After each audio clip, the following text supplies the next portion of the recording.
Bon, j'ai voulu faire ce livre parce que je me suis inscrit dans la foulée de Philippe Muret, qui avait écrit en 1991 et ensuite une nouvelle édition en 1997, donc d'un livre qui s'appelait L'Empire du bien, dans lequel il dénonçait les débuts du politiquement correct, avec une causticité, un ton sarcastique qui à l'époque avait frappé les esprits. Et puis dans la deuxième édition de son livre, il faisait remarquer qu'en 6 ans, l'Empire du bien avait encore proliféré, s'était encore approfondi, bref, s'était développé. Et je trouvais que 20 ou 25 ans plus tard, cet empire du bien, à mes yeux, avait encore progressé, dans le sens où Philippe Muret l'entendait, et s'était carrément transformé en tyrannie, c'est-à-dire en système de pensée unique quasiment totalitaire. D'où le titre qui fait référence à Muret, et qui en même temps prend acte de cette dégradation de l'empire en tyrannie.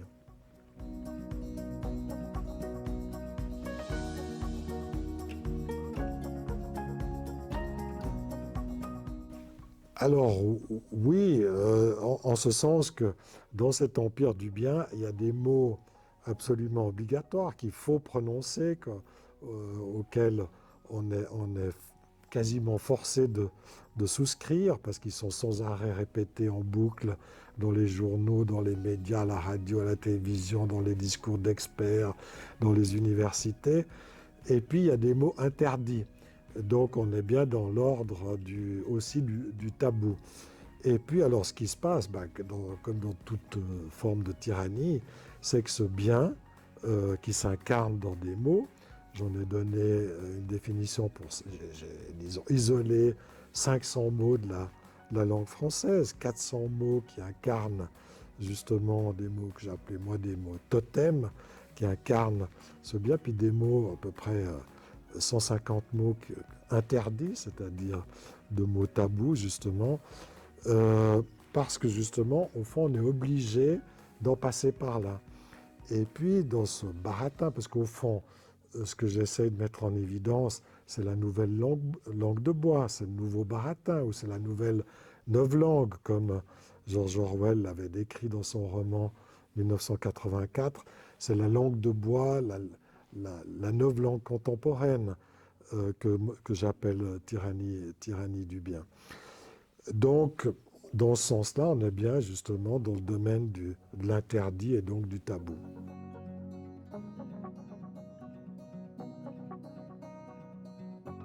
Alors évidemment, le bien, à mes yeux, prend sa source.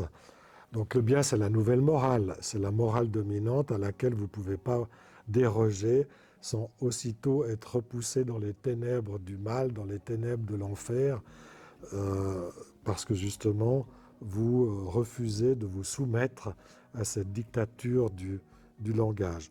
Alors pour moi, le bien a deux origines, deux principales sources. C'est d'abord le bien au sens économique, c'est l'économiquement correct, c'est-à-dire le discours néolibéral. Alors ce discours néolibéral, il prend forme à travers des mots, je dis qu'on voit dans toute la bouche des experts, des mots comme compétitivité, rentabilité, flexibilité, accountabilité, diversité, enfin tous ces mots abstraits qui sont censés décrire le monde, mais de façon complètement abstraite, désincarnée, sans lien avec la réalité telle que les gens la vivent, telle qu'on peut la vivre tous les jours. Et puis qui impose, c'est tout le vocabulaire du management dont je rappelle qu'il est à l'origine, qui doit ses origines aux théories du nazisme allemand. C'est un chercheur français que je cite dans le livre, M. Chapoutot, qui a remonté cette généalogie du management qui a fait florès après aux États-Unis chez les anglo-saxons, mais dont les racines remontent aux années 30 en Allemagne. Donc, Première source, le vocabulaire économique d'inspiration néolibérale. Et deuxième source, eh bien, c'est ce qu'on connaît peut-être un peu mieux, c'est tout le langage du politiquement correct auquel Philippe Muret faisait allusion, mais qui aujourd'hui s'incarne dans la cancel culture, le wokisme, le féminisme, mais certaines formes de féminisme qui bannissent des mots du vocabulaire pour en exalter d'autres. Une autre caractéristique à partir de ces deux sources, on va dire qu'il y a une source un peu de la droite néolibérale, qui est en même temps une source, on va dire, de la gauche wokiste ou de la gauche politiquement correcte, mais en plus de cette double matrice, ce langage du bien a pour caractéristique d'introduire par exemple beaucoup de mots anglais, c'est-à-dire fait une très très large place aux anglicismes. Si vous écoutez la radio suisse, mais même la radio française le matin, ou si vous lisez certains journaux, vous voyez une espèce d'invasion d'anglicisme. Je regardais un magazine d'un grand journal de La Place. Sur la couverture du magazine, il y avait 14 mots anglais, 3 mots français. Donc c'est toute la start-up nation, l'innovation, les bitcoins, tout ce que vous voulez, tout le vocabulaire aussi justement du management, qui sont directement empruntés à l'anglais. Pour moi, c'est une forme de colonisation des esprits, parce que pour chacun de ces mots anglais existe une contrepartie française, mais qu'on ignore délibérément. D'ailleurs, les Canadiens se font un scrupule extrême pour n'utiliser que des mots français à la place des anglicismes. Mais ni en France, ni en Suisse, ni en Belgique, on fait cet effort. Donc voilà une autre caractéristique de ce langage du bien, de faire constamment référence à l'anglais. Une autre caractéristique, c'est ce que j'appelle l'emmiellement du vocabulaire, c'est-à-dire de tout sucrer.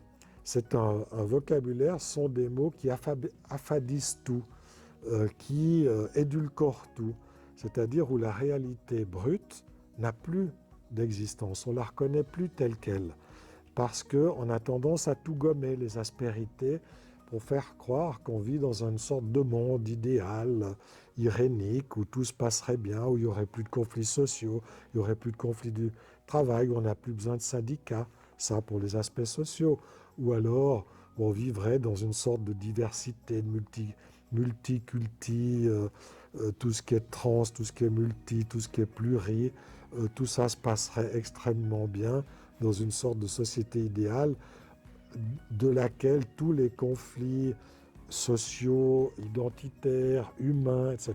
seraient comme par enchantement évacués. Donc voilà un peu ce que j'appelle cette tyrannie du bien, la définition du mot bien. Et il en résulte une morale extrêmement coercitive, une morale que j'estime personnellement totalitaire, où vous n'avez même plus le droit d'exprimer une pensée alternative, parce que dès que vous sortez du courant majoritaire, vous êtes aussitôt taxé de complotiste, de populiste, de gauchiste, d'extrémiste de droite ou de gauche, enfin peu importe. Et donc vous vous sentez presque obligé de correspondre à cette vague. Et le problème, toute société tend disons, à imposer un discours dominant.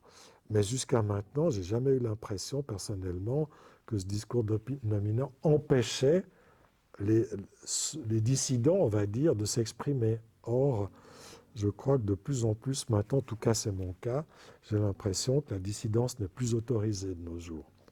Et qu'on est immédiatement diabolisé au nom d'une morale qui vous impose tel type de vocabulaire ou tel type de comportement.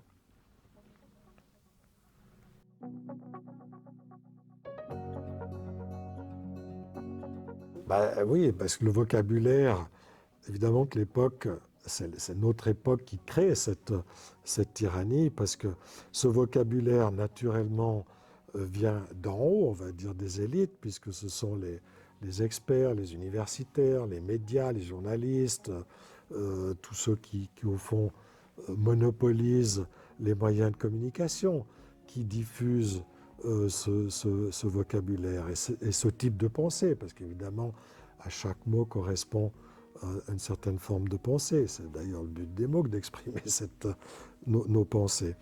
Donc effectivement, c'est le reflet de notre époque. Mais vous savez, c'est aussi la Boétie, dans son fameux discours de la servitude, qui explique que la tyrannie, elle vient de nous, et qu'il ne dépend donc que de nous que de l'abolir. C'est dans la mesure où nous nous soumettons à cette, au fond, dictature du vocabulaire, cette dictature des mots qui ne sont pas tout à fait les nôtres, qu'on s'asservit soi-même.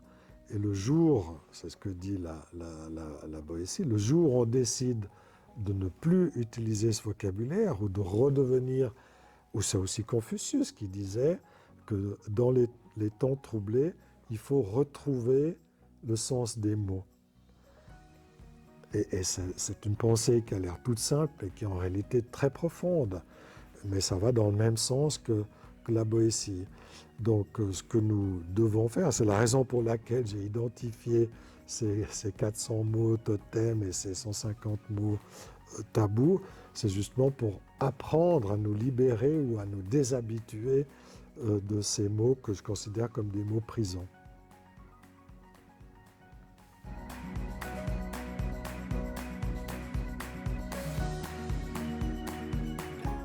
D'abord, en prenant conscience, parce qu'on utilise des mots comme ça de façon comme ouverte à l'esprit. Et moi, ce que j'ai essayé, c'est de déconstruire. Là, je aussi un concept à la mode, mais dans le bon sens du terme, d'en faire la critique de chacun d'entre eux, de voir d'où ils venaient, comment on les utilisait.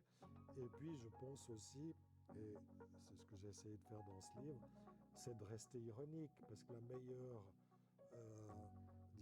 meilleure attitude ou la meilleure conscience, c'est de toujours garder une certaine ironie vis-à-vis de soi-même, l'humour, si on peut dire, la distance vis-à-vis de soi-même, vis-à-vis justement de ces vocables qu'on utilise tout le temps, pour ne pas en être dupe. Donc c'est un livre qui se veut aussi drôle, justement ironique, sarcastique, avec un peu d'humour, enfin voilà.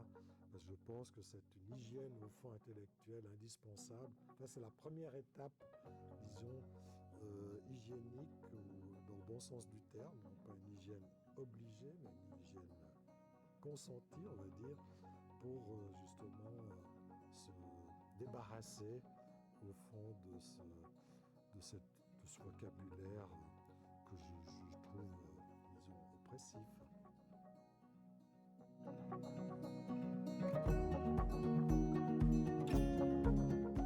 Alors un mot totem que j'aime particulièrement, c'est le mot accontabilité.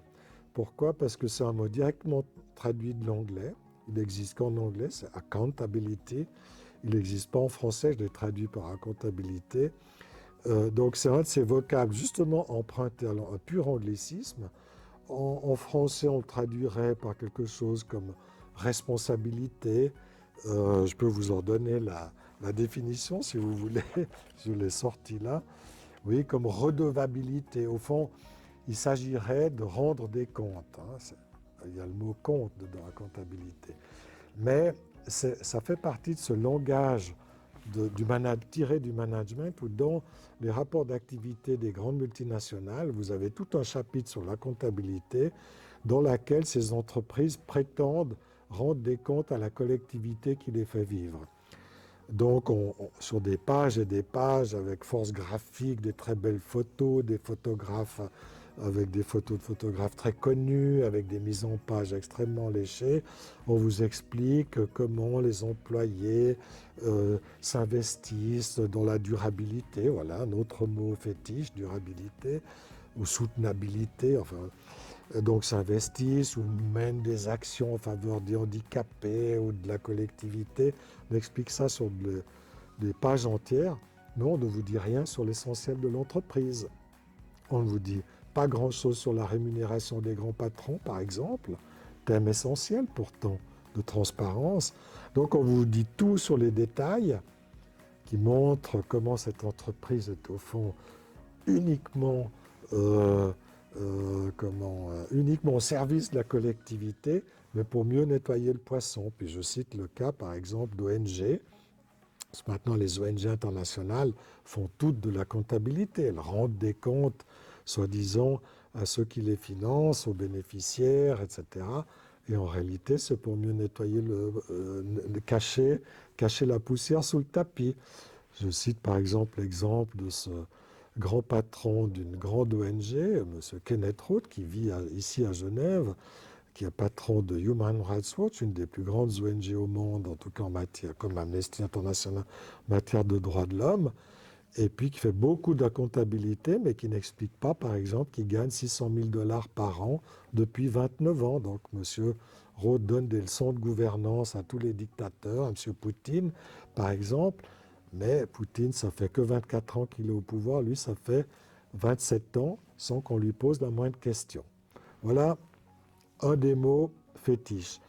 Autre, alors, dans les mots tabous, ben, il y a, évidemment, il y en a 150, mais il y a le mot tyrannie du bien, puisque c'est le titre du livre. Je vais vous la lire. Bon, il y a le mot homme, mâle, femme, je vous passe, voilà.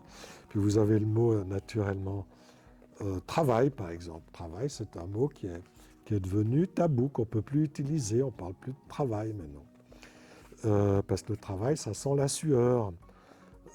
Tyrannie du bien, donc système de pensée et de gouvernement propre à l'empire du bien et qui se caractérise par le refus absolu d'accepter que l'on puisse vivre, penser et se gouverner d'une autre manière que la sienne.